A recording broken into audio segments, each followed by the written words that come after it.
오늘 본문은 여러분 다윗과 골리앗, 이 본문은 아주 드라마틱한 사건입니다. 다윗과 골리앗에 대해서는 전 세계 어린아이부터 시작해서 연로하신 어른에 이르기까지 다 많이들 알고 있는 아주 익숙하지만 흥미롭고도 우리의 시선을 집중시키는 본문입니다. 오늘 앞부분에 엘라 골짜기라는 곳에서 거만하게 자기의 권력과 힘을 자랑하는 블레셋 군대 그 조직과 그 앞에서 벌벌벌 떨고 있는 사울 왕과 이스라엘 민족들의 비겁한 모습과 그리고 그 가운데서 또 다윗이 물맷돌을 던지면서 이 골리앗을 제압하는 이런 내용들을 우리가 볼 수 있습니다. 골리앗이 무엇입니까? 골리앗은 거기에 5,000세겔이나 되는 갑옷을 입고, 그 갑옷은 거의 60kg 정도 되는, 사람 한 사람의 몸무게 정도 되는 갑옷을 입고, 그 창끝이 600세겔이니까 창끝이 7kg나 되는 것이에요. 그리고 사람이 얼마나 큰지 거의 3m나 되기 때문에 앞에 방패를 잡고 골리앗을 지키는 군사가 있을 정도로 그런 거대한 대적이었습니다. 이런 내용들을 앞에 놓고 우리가 일반적으로 상식적으로 이해할 수 있는 그런 내용도 중요하지만, 오늘 여기에서 오늘 찬양대가 고백한 어찌 날 위함이온지, 날 사랑하시는 그 복음의 은혜가, 우리 복음의 신비가 우리의 영안이 열려서 깨달아지기를 간절히 바랍니다. 자, 이스라엘 민족들에게 제일 먼저 복음을 설명한 복음서가 마태복음입니다. 그 마태복음 1장 1절 첫 번째 뭐라고 말씀하고 있냐면 1장 1절 이렇게 나와 있습니다. 함께요. 아브라함과 다윗의 자손 예수 그리스도의 계보라 그랬습니다. 아브라함과 다윗의 자손 예수 그리스도의 계보라, 이것이 복음의 시작입니다. 복음서의 시작입니다. 왜 다윗을 여기에 표현해 놓았을까요? 지난 주일날 저와 여러분들이 같이 나누었던 앞부분에 하나님께서 사무엘을 통하여 다윗을 기름 붓고 왕을 삼고자 그렇게 기름 붓는 의식이 있었습니다. 하나님이 사람의 껍데기를 보지 아니하고 중심을 보기 때문에 그 중심을 보고 하나님께서 다윗을 이렇게 이스라엘의 왕으로 기름 붓는 일이 나와 있는데, 다윗의 입장에서는 엑스트라 아들이요, 다윗의 입장에서는 전혀 자격이 없는 그런 상황이고 자기도 깜짝 놀랄 정도예요. 사랑하는 교우들이요, 복음의 시작은 한가할 수 없는 하나님의 은혜로부터 시작되는 것이에요. 이와 같이 우리가 성찬을 앞에 놓고 주님의 살과 피를 기념하는 이 영광스러운 시간, 내가 어떻게 주님의 피를 기념하고 내가 어떻게 주님의 살을 경험할 수 있을까? 이것은 필설로 형용할 수가 없는 것이에요. 그러니까 우리도 모르게 복음의 은혜를 받으면 어찌 날 위함이온지, 웬 말인가 날 위하여 주님이 돌아가신 너무나 놀라운 이 사실 앞에 한가할 수 없는 하나님의 은혜가 복음의 출발인 것입니다. 할렐루야. 이유를 알 수 없지만 하나님이 다윗을 선택하신 것처럼 오늘 우리를 부르셔서 이 자리에 앉혀주신 줄로 믿습니다. 그런데 문제는 오늘날 이 복음이 변질되고 복음이 희석된다는 것이에요. 첫 번째, 복음이 희석되는 시대에 오늘날 무슨 말인가 하면, 예를 들어서 사람의 삶의 목적과 의미가 중요하죠. 우리의 삶의 목적과 의미가 없다면 우리 삶에 얼마나 우리는 참 낭비하는 시간이 되겠고 무목적 허무한 삶을 살겠어요? 그런데 그것이 아무리 강조된다 할지라도 복음이 없는 삶의 의미의 목적, 무슨 말인가? 복음의 죄의 용서, 피 흘린 그리스도의 보혈을 통한 죄의 용서가 없는 삶의 의미와 목적은, 그것은 변질된 복음이라는 것이에요. 아멘. 또 예를 들어서 우리 정의로운 사회 정의가 중요하잖아요. 사회 정의가 아무리 중요하지만, 예를 들어서 하나님의 심판이 없는, 복음의 핵심 중에 하나는 하나님의 심판이 없는 사회와 사회 정의는, 그것은 한때의 것으로 끝난다는 것이죠. 인간의 어떤 율법주의, 인간의 어떤 공로주의, 인간의 시위, 그것으로 끝난다는 것이에요. 그러니까 이 희석되는 복음이 변질되고 복음을 덧칠하고 이런 것들은 서신서에서도 많이 나와 있어요. 왜 너희들은 예수 그리스도를 빼느냐? 그리스도가 복음 앞에서 왜 이 복음 위에 다른 것을 더하느냐? 다른 것을 왜 빼느냐? 이런 바울의 고백이 있을 정도로 초대교회 시대에도 복음이 덧칠되고 복음이 빼지고 혹은 복음이 희석되고 우리 식으로 복음의 물을 타는 것이에요. 그러니까 오늘 다윗의 이 물맷돌, 이 사건을 보면서 하나님 앞에서 복음의 본질을 제대로 깨닫고 그리스도의 몸과 피를 기념하는 영광스러운 시간 되기를 바랍니다. 자, 오늘 31절에 오면, 앞부분 31절에 오면 이런 내용이 나와 있습니다. 31절에 어떤 사람이 다윗이 한 말을 듣고 그것을 사울에게 전했다, 이런 내용이 나와 있어요. 다윗이 한 말. 그럼 다윗이 한 말이 뭔가? 26절을 좀 보죠. 26절에 같이 보죠. 다윗이 곁에 서 있는 사람들에게 말하여 이르되 이 블레셋 사람을 죽여 이스라엘의 치욕을 제거하는 사람에게는 어떠한 대우를 하겠느냐? 이 할례받지 않는 블레셋 사람이 누구이기에 살아계시는 하나님의 군대를 모욕하겠느냐? 복음의 출발은 살아계신 하나님이세요. 한갈 수 없는 하나님의 은혜를 우리가 받습니다마는 살아계신 하나님의 은혜를 통하여 이것이 우리에게는 적용이 된 것이에요. 여러분, 오늘 이 마음속에 주님의 피와 살을 기념하면서 은총의 통로인 이 시간에 우리의 마음속에 살아계신 하나님의 능력과 살아계신 하나님의 임재를 저희들은 확인하고 감사합니다. 살아계신 하나님 체험하면 우리 하나님은 죽은 자를 살리시며 없는 것을 있게 하신 하나님이심을 고백하게 되는 것이에요. 살아계신 하나님을 체험하면 자연적으로 살아계신 하나님, 그 다음에는 역사하는 하나님, 그 하나님은 우리에게 새 마음과 새 영을 부어주시고 능력이 없는 자에게 다시 능력을 회복시켜 주시고 치유의 기름 부으심을 허락해 주시는 것이에요. 살아계신 하나님이세요. 이 살아계신 하나님 앞에서 다윗은 어떤 복음을 선포하고 있는가? 그래서 살아계신 하나님 앞에서의 다윗의 복음의 선포는 이것이에요. 다 같이 32절을 보겠어요. 32절을 같이 보겠습니다. 다윗이 사울에게 말하되 그로 말미암아 사람이 낙담하지 말 것이라 주의 종이 가서 저 블레셋 사람과 싸우리이다. 다윗이 선포한 복음이에요. 다윗이 뭐라고 하냐? 사울에게 말하는데, 사울왕에게 다윗이 선포하는데 뭐라고 얘기하느냐? 낙담하지 말라. 다른 식 표현을 하면 두려워하지 말라. 주의 종이 가서 저 블레셋 사람과 싸우겠다. 싸워서 이스라엘 백성들을 구원하겠다. 멸망할 수밖에 없는 골리앗 앞에서 벌벌 떠는 저 사람을 싸워서 구원하겠다, 그런 뜻이에요. 이것이 다윗의 복음의 선포예요. 모든 복음에는 두려워하지 말라, 낙담하지 말라. 살아계신 하나님께서 우리에게 주시는 음성이에요. 그리고 대신 싸워주겠다. 이것은 다윗의 물맷돌을 향한, 다윗의 물맷돌에 보이지 않는 어떤 토대가 되고 있는 것이에요. 제가 우리 교우들과 또 중직자들과 우리 교육자들에게 제가 선포하는 것이 뭐냐면, 다윗의 물맷돌, 모세의 지팡이, 이런 것을 통한 집중력 있는 사역을 하겠다, 이렇게 했는데, 다윗의 물맷돌을 통한 다윗의 복음은 내가, 하나님은 우리에게 뭐라고 말했어요? 두려워하지 말라. 다윗이 그것에 대한 어떤 도구가 된 거예요. 그리고 내가 다시 싸워주겠다. 우리는 그냥 다윗과 골리앗의 사건으로 보지만 사실은 이 안에 맹맥히 흐르는 복음의 역사가 나타나는 것이에요. 따라서 오늘의 우리의 시선을 우리는 흔히 다윗과 골리앗을 비교하는 것이에요. 그러나 사실은 골리앗 앞에 나와, 골리앗이 무엇이에요? 우리의 삶의 어떤 경우에는 하나님을 바라보지 못하게 하는 물질관, 혹은 심지어 하나님을 바라보지 못하게 하는 가족들, 하나님을 바라보지 못하게 하는 어떤 우리 앞에 있는 어떤 극단적 이기주의들, 어떤 우리 사회에 나타나는 만연한 것들, 우리 힘으로 할 수 없는 것들, 그런 것들을 우리 앞에 골리앗이라고 해도 그렇게 큰 과한 해석은 아니라고 할 수 있습니다. 그래서 우리는 흔히들 다윗과 골리앗을 많이 얘기하는데, 오늘 복음의 물맷돌을 앞에 놓고 우리가 생각할 것은 다윗과 골리앗이 아니라 골리앗과 하나님인 것이에요. 다윗과 골리앗 정도가 아니라 골리앗과 하나님인 것이에요. 그래서 여러분 앞에 버티고 서 있는 골리앗을 앞에 놓고, 복음의 물맷돌을 우리 앞에 놓고 우리는 하나님이 어떤 분이신가를 확인할 수 있는 축복을 주시기를 바라는 것이에요. 이런 복음의 은혜와 선포에 대해서 34절부터 앞에 보면 사울왕의 반응이 뭐냐? 사울 앞에 사실은 하나님이 다윗을 통하여 다윗을 도구로 만들어서 복음을 선포했는데, 사울이 뭐라고 그랬어요? 너는 싸울 수 없다.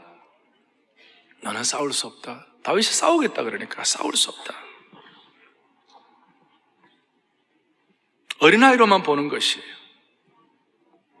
그러니까 복음을 받아들이지 않는 거예요. 믿지 않는 거예요. 우리가 이런 영광스러운 복음을 우리 주위에 선포해도 사람들은 무슨 하나님이 살아계시나, 하나님이 살아계시면 요즘 우리가 이럴 수 있나, 이런 식으로 부정적인 반응을 일으키는 사울과 같은 21세기에 사울 마인드가 있는 사람들이 많아요. 우리는 이 사울 마인드를 극복하고 복음의 신발표 나가야 되는 것이에요. 그래서 싸울 수 없다 그러니까 다윗이 너무나 안타까워서 오늘 유명한 사무엘상 17장, 우리 오늘 봉독하지 않았지만 앞에 있는 본문 뭐예요? 하나님이 나에게 내가 양을 칠 때에 사자가 와서 찢고 곰이 와서 양들을 핥히는 그런 상황 가운데 나에게 간절한 심정과 은혜를 주셔서 사자의 발톱과 곰의 발톱에서 하나님이 나를 지켜주셨다. 마찬가지로 이 골리앗 앞에서 하나님이 나를 지켜주실 것이다. 그러니까 다윗의 입장에서는, 이 복음적 마인드가 있는 다윗의 입장에서는 어떤 은혜가 있는가 하면 사자의 발톱과 곰의 발톱에서 나를 지켜주시는 그 상황이나 이 3m나 되는 이 9척, 10척 장신의 이 골리앗, 이 떡 버티고 있는 골리앗이나 사자의 발톱이나 곰의 발톱에서 나를 지켜주시는 하나님, 사자의 발톱과 곰의 발톱을 찢어버리고 승리하시는 그 하나님은 이 골리앗을 이기게 하시는 것과 동일하다, 이것이. 이게 바로 영적 이원론을 극복할 수 있는 것이에요. 오늘 주일날 여러분들이 이 예배를 드리고 성찬식에 참여하며 우리 같은 부족한 인생이 그리스도의 몸과 피를 기념한다는 사실이 얼마나 놀랍고 위대하고 신비롭고 영광스럽습니까? 그 집에 가갖고는 또 그냥 아이들하고 열받고, 집에 가갖고 남편 때문에 속상하고, 아내 때문에 그냥 막 돌아가시고 싶고. 여러분, 그건 아니잖아요. 그러니까 사울 마인드의 가장 큰 약점은 뭐냐면, 네가 곰의 발톱과 사자 발톱에서 이긴 건 나도 믿는다. 그런데 그것과 골리앗의 문제는 별개다 하는 것이. 곰의 발톱과 사자의 발톱에서 네가 이겼다 하더라도 골리앗과는 별개이고 골리앗이 이걸 해결할 수 없다고 생각하는 것이. 이게 사울 마인드의 기본이에요. 여러분, 우리가 그리스도의 복음의 피로 구원받은 하나님의 백성이 된 것 이 자체가 너무나 신비로운 것이기 때문에 이것이 여러분들의 삶의 모든 영역에서, 우리로 말하면 가정선교사로서, 일터선교사로서 우리가 살아가는 그 현장에서 다윗이 고백한 그 고백이 이원론이 아니라, 따로 노는 것이 아니라 영적 은혜의 하빌의 경지에 올라가야 되는 것이에요. 하빌의 경지, 하나 되는 경지예요. 영의 눈을 열고 보면 곰의 발톱과 사자의 발톱과 골리앗은 같은 것이에요. 통일되겠나? 오늘 우리 통일에 대해서 깊이 생각할 수 있는 날이잖아요. 오늘이 몇 월 며칠인가는 꼭 말씀드리지 않겠어요. 어떻게 보면 통일이 되겠나? 떡 버틴 골리앗과 같아요. 통일은 통일이고 예배는 예배고, 여러분, 그거 아니에요.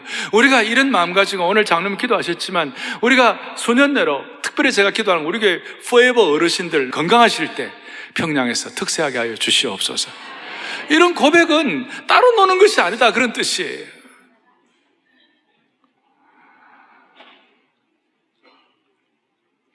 연변의 북산가에 공동묘지를 하나님께서는 연변과기대로 세우도록 거의 20수만 평의 거기에 지금은 너무나 아름다운 거예요. 옛날에는 공동묘지였어요.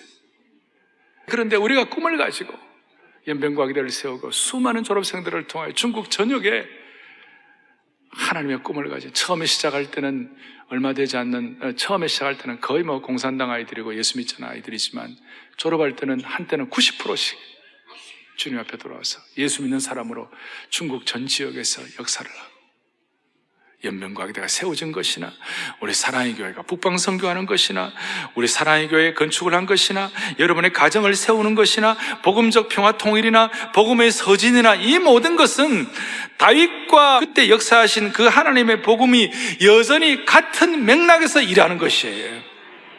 왜 사람들은 그때 일은 그때 일이고 지금의 일은 지금 일이라고 분리를 하느냐, 이 말이에요. 그래서 오늘 우리가 이 성찬에 참여하며 곰의 발톱과 사자의 발톱에서 다윗을 지켜주신 그 하나님은 골리앗 앞에서도 지켜주시고 승리하게 하실 것이고, 시대를 관통해서, 시대를 초월해서 우리의 삶에도 동일하게 역사하는 줄로 믿습니다. 그 이유는 저와 여러분이 얼마나 능력 있는 자가 아니라, 오늘 우리의 삶을 주님 앞에 올려드릴 때, 오늘 본문을 좀 보세요. 보시면 37절에 다윗이 곰의 발톱과 사자의 발톱에서 자기 실력으로 건져낸 거예요. 누가 건져낸 거예요? 37절에 또 다윗이 이르되 누구께서? 여호와께서. 사자의 발톱과 고모의 발톱에서 나를 건져내셨은즉 동일하게 이울론이 아니라 나를 이 블레셋 사람의 손에서도 건져내시리이다. 다시 한번 누구께서요? 여호와께서. 다윗과 골리앗이 아니라 골리앗과 하나님인 것을 여러분들이 아셔야 되는 것이, 하나님께서 골리앗을 보시는 거예요. 하나님께서 골리앗을 보실 때, 여호와 하나님이 골리앗을 보실 때, 우리는 골리앗이 너무 커서 이렇게 올려다 보지만 저 하늘의 하나님께서, 우리 하나님 다 계시지만 하늘의 하나님께서 골리앗을 볼 때 골리앗은 난쟁이에요. 적용하겠습니다. 오늘 이 말씀 앞에 놓고 다윗은 어떻게 골리앗을 이기기, 어떻게 뭘 준비했는가? 자, 사울의 입장에서는, 사울은 전쟁 전문가입니다. 사울이 전투를 전에는 잘했어요. 그래서 일단 다윗을 골리앗 앞에 보내기로 했는데, 다윗은 보니까 아무것도 없고 그냥 순전한 목동옷과 지팡이 들고 있는 거예요. 그래서 사울 왕이 자기의 전투복을 주었어요. 전투 갑옷을 주었어요. 근데 다윗이 그것이 맞지 않았어요. 그리고 다윗은 그냥 순전하게 목동옷을 입고 막대기 들고 나가는 거예요. 오늘 여기서 우리가 깨닫는 것이 있어요. 그것이 뭐냐? 전쟁 전문가인 사울은 전투복을 입고 나가라고 얘기하는 것입니다. 그러나 어떨 때는 정말 중요한 일들을 우리가 결정할 때에는, 정말 중요한 골리앗을 우리 앞에 놓고 골리앗을 이기려고 하는 그런 상황에서는 전문가인 사람들의 조언보다는 전능하신 하나님께서 우리를 순전하게, 우리를 깨끗하게 정화하시고, 오늘 성찬 통하여 그리스도의 몸과 피를 가지고 우리가 주님 앞에 우리의 마음을 깨끗하게 정화해 가지고 깨끗하게 우리 자신을 순결하게 해서 우리가 순결한 몸으로 인간의 전문가적인 갑옷을 입고 나가는 것이 아니라 예수 그리스도의 보혈과 피로 무장한 복음의 의의 옷, 그리고 바울이 고백한 대로 복음의 구원의 갑주를 입고 나갈 때 그것이 더 능력이 있다는 것이에요. 오늘 우리 주위에 수많은 전문가들의 조언이 있어요. 다윗에게 갑옷을 입고 나가라고 하는, 그 전투복을 입고 나가라는 그 전문가의 조언이 있어요. 그러나 그것이 다윗에게는 맞지 않았어요. 그것을 입고 나갔다면 물맷돌을 가지고 던질 수 있는 그 자유로움이 다 사라졌을 거예요. 대신 다윗은 순수하게 주님 앞에서 무장하여, 어떻게 무장하는가? 엘라 골짜기에 내려가서, 그게 앞에 보면 고개를 숙이고, 영어 성경 같은 데 보면 고개를 숙이고 꿇어 엎드려 물맷돌을 고르는 것이에요. 우리 앞에는 세 가지 길이 있습니다. 아까 제가 언급한 대로 자기의 능력을 가지고 거만을 떠는 블레셋과 같은 그런 집단이 있고, 그 블레셋 앞에서, 세상의 능력과 위협 앞에서 벌벌벌 떠는 하나님의 사람이지만 비겁하게 사는 사람들이 있고, 또 형들은 엘리압과 형들 있잖아요. 아비나답과 삼마 같은 이런 형들은 너희 여기 왜 왔냐고 막 다윗을 질책하는 소음 소리가 있어요. 아니면 우리가 고요하게 엘라 골짜기에서 순전한 목동의 옷을 입고 물맷돌을 고르는 그 다윗의 선택이 있어요. 포악한 골리앗인가?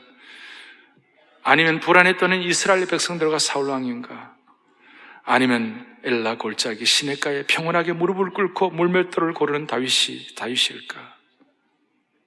오늘 우리 앞에 다윗처럼 새로운 길, 복음에 대한 복음의 길이 우리 앞에서 펼쳐지기를 간절히 바랍니다. 이제 다윗은 물맷돌을 5개를 구별하여 들고 더 이상 무릎을 꿇지 않고 48절을 보니까 뛰기 시작했어요. 그리고 뛰어가면서 골리앗의 이마를 맞추는데요, 그냥 그대로 맞아 즉사인데요, 제가 해석하는 분들을 보면서 제가 조금 보았는데 17장 5절에 이런 내용이 나왔어요. 얼마나 그 물맷돌이 셌는지 5절에 골리앗의 머리에는 뭘 썼다고 그랬어요? 노투구를 썼어요. 옛날에 투구는 이마까지 다 가리는 투구예요. 그러니까 이마까지 가리니까 뭐 물맷돌 너가 나를 개같이 여기느냐 그렇게 하면서 비아냥될 정도로 웃기는 거죠. 그러나 얼마나 하나님의 능력이 강한지, 그 물맷돌이 힘의 역사가 얼마나 대단한지 그냥 노트구를 뻥 뚫고 딱 지켜버렸어요. 여기다가 아직 이해가 가십니까? 그냥 노트북 속에 팍 찍혀가지고. 그러고 난 다음 뒤에 다윗은 칼도 없었기에 쓰러진 골리앗을 향하여 쫓아가서 골리앗이 가진 큰 칼을 가지고 다윗이 골리앗의 목을 베어버렸어요. 그리고 뒤에 54절에 나오죠. 블레셋 사람의 머리를 예루살렘으로 가져가고 갑주는 자기 장막에 두니라. 아마 다윗이 평생 아니 오랫동안 이걸 보면서 하나님의 역사를 기억하게 됐을 거예요. 골리앗은 자기 칼로 자기가 망했어요. 마치 하만이 모르드게를 죽이려고 장대를 세우는 자기가 망하듯이 세상의 능력은 하나님의 능력 앞에서는 1인 1이 벌어지게 되는 것이에요. 자기 꾀에 자기가 넘어가게 되는 것이에요. 사랑하는 교우들이요, 말씀을 이제 정리하겠습니다. 여러분들 상상력을 한번 동원해 보세요. 여러분들이 오늘 이 엘라 골짜기에 같이 다윗과 함께 있는다고 상상을 해보세요. 다윗이 그렇게 승리했던 이유가 뭐예요? 여러분, 엄격하게 보면 인간의 시간과 하나님의 시간은 좀 달라요. 사실 골리앗은 언제 죽었어요? 이 맞박에 물맷돌에 들어가서 탁 쳐가지고 지켜가지고 죽는 그 순간 죽은 거예요. 그거는 인간의 시간에 죽은 거예요. 근데 하나님의 시간에는 언제 죽은 것인가? 오늘 17장 45절에 보면 이렇게 나와 있어요. 다윗이 블레셋 사람에게 이르되 너는 칼과 창과 단창으로 내게 나오거니와 나는 만군의 여호와의 이름으로 곧 너가 모욕하는 이스라엘 군대의 하나님의 이름으로 내가 너에게 나아가노라. 하나님의 이름으로 나아가노라. 그 순간 골리앗은 죽은 목숨이에요. 그게 하나님의 시간이에요. 여러분, 인간의 시간과 하나님의 시간을 구분할 수가 있어야만 되는 것이에요. 이런 예배를 오면, 이런 예배에 와서 말씀을 듣고 성찬에 참여하며 주님의 일에 우리의 마음을 들여다보면 나도 모르게 인간의 시간에 쩔어 있는 내 삶이, 내 영이 하나님의 시간을 향하여 통찰력을 갖게 되는 것이에요. 하나님이 언제 축복하시는 거예요? 오늘 이 여호와 이름으로 나아가노라 하는 이것 때문에 승리한 그 이스라엘 백성들의 아름다운 은혜의 전통이 나중에 시편 118편 26절에 이스라엘 모든 민족들이, 이스라엘 백성들이 하나님의 전에 나올 때마다 고백하는 신앙의 선포가 되었어요. 하나님께서 주시는 음성을 들어보세요. 같이 보죠. 여호와의 이름으로 오는 자가 복이 있으며 우리가 여호와의 집에서 아멘. 여호와의 이름으로 오는 자가 복이 있으며 여호와의 이름으로 나가는 자에게 복이 있으며 우리가 여호와의 집에서 너희를 축복하였도다. 주일 예배 드릴 때마다 저희 마음속에 또 우리 온 교우들의 마음속에 주님의 이름으로 우리가 이렇게 모였으니 주께서 주실 예배한 것을 허락해 주실 줄로 믿습니다. 그게 주님의 이름으로 오시는 거예요. 주의 이름으로 오시는 거예요. 우리 모두가 다 주의 이름으로 이 예배당에 나오고 주의 이름으로 골리앗 앞에 나오고 주의 이름으로 하나님의 이름을 선포할 때 하나님께서 역사하시는 것입니다. 바울이 이 은혜를 받고 깨달아서 고전 15장 고린도 교회를 향하여 뭐라고 말씀하시는 거예요? 우리 주 예수 그리스도로 말미암아 우리 모두 각자에게 승리를 주시는 하나님께 감사합니다. 연결이 되는 것이에요. 연결이 되는 것이에요. 오늘 이 마음을 가지고 주의 성찬에 참여할 수 있기를 바랍니다. 제가 덧붙여서 하는 말씀을 드리면 말틴 루터 같은 하나님의 신실한 종은 종교개혁 자체가 복음의 물맷돌을 든 것이에요. 거대한 넘을 수 없는 것 같은 그런 골리앗이었어요. 그런데 말틴 루터는 그런데 그 이기려면 우리가 영적으로 성숙해야 된다는 것이에요. 성숙하려면 다른 길, 성숙은 딱, 그리스도인의 성숙은 딱 세 가지 길밖에 없다. 첫째는 뭐냐? 말씀의 깊은 묵상. 그래서 당시 라틴어로만 되어 있던 성경을 젊은 독일어로 일반 평민들이 사용하는 언어로 번역을 하는 말씀을 묵상해야 되니까. 그냥 기도의 깊은 능력, 기도의 깊이, 기도의 능력. 그 다음 또 하나 중요한 것은 뭐냐 하면 마귀의 강력한 시험을 통해 우리는 성장한다는 것이에요. 마귀의 강력한 시험. 마귀의 강력한 시험을 우리가 매일 마주하는 시련과 유혹으로 정의 내릴 수도 있는 것이. 청소년은 언제 성장하는가? 전쟁터에서 성장하는 것이. 골리앗과 싸울 때 성장하는 것이. 오늘 그리스도의 살과 피를 기념하면서 우리 모두는 나가세 주 예수만을 위하여 이 영적 전쟁터에서 다윗과 골리앗이 아니라 골리앗과 하나님을 생각하며 승리할 수 있는 영광스러운 주의 종들이 되기를 바랍니다. 오늘은 다윗이 드러나는 시간이 아니라 복음이 드러나는 시간이 될 수 있기를 바랍니다. 사랑의 교회나 우리 개인이 드러나는 시간이 아니라 드러나는 시간, 복음의 능력이 체험되는 영광스러운 시간 되기를 바랍니다. 찬송가 201장 주의 확실한 약속의 말씀 듣고 주만 믿으면 구원을 얻으리라. 예언자들과 왕들도 반열대로, 예언자들 모세의 지팡이의 복음, 왕들 다윗의 물맷돌의 복음, 그 반열대로 우리가 금길을 따라서 나와 주님을 찬송하고 주의 이름으로 나오는 자여 주께서 우리를 축복하시는도다.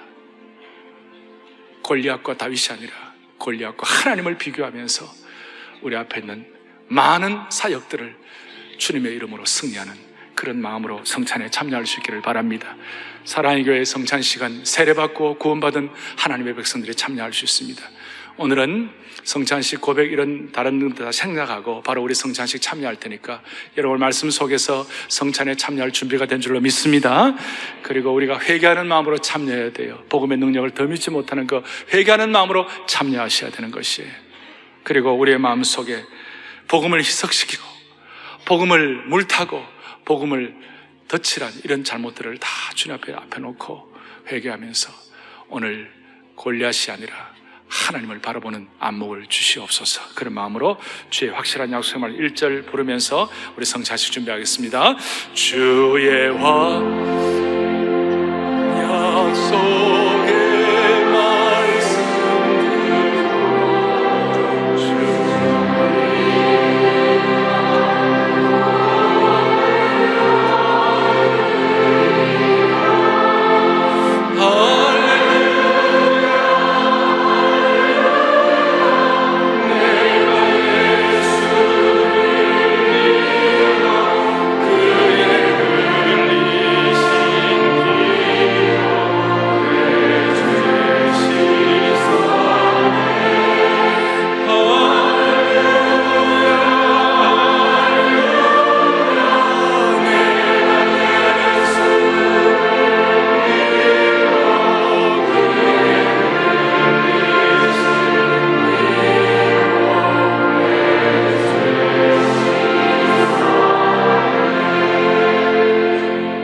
하나님 아버지 감사합니다. 오늘 우리 자신을 돌아보며 이 영광스러운 성찬식에 참여하기를 원합니다. 살아계신 하나님, 야훼 하나님, 곰의 발톱과 사자의 발톱으로 둘을 보호하신 그 하나님, 골리앗 앞에서도 승리하게 해 주실 줄을 믿습니다. 우리 힘으로 해결할 수 없는 영적인, 육신적인, 심리적인 그리고 삶의 모든 정황에서 생긴 수많은 골리앗들을 우리가 그리스도의 복음의 능력을 가지고 다윗의 복음의 물맷돌을 가지고 능히 이겨낼 수 있는 주님의 몸과 피를 기념하는 영광스러운 성찬식 되게 하여 주시옵소서. 예수 그리스도 이름 받들어 간절히 기도 올리옵나이다. 아멘.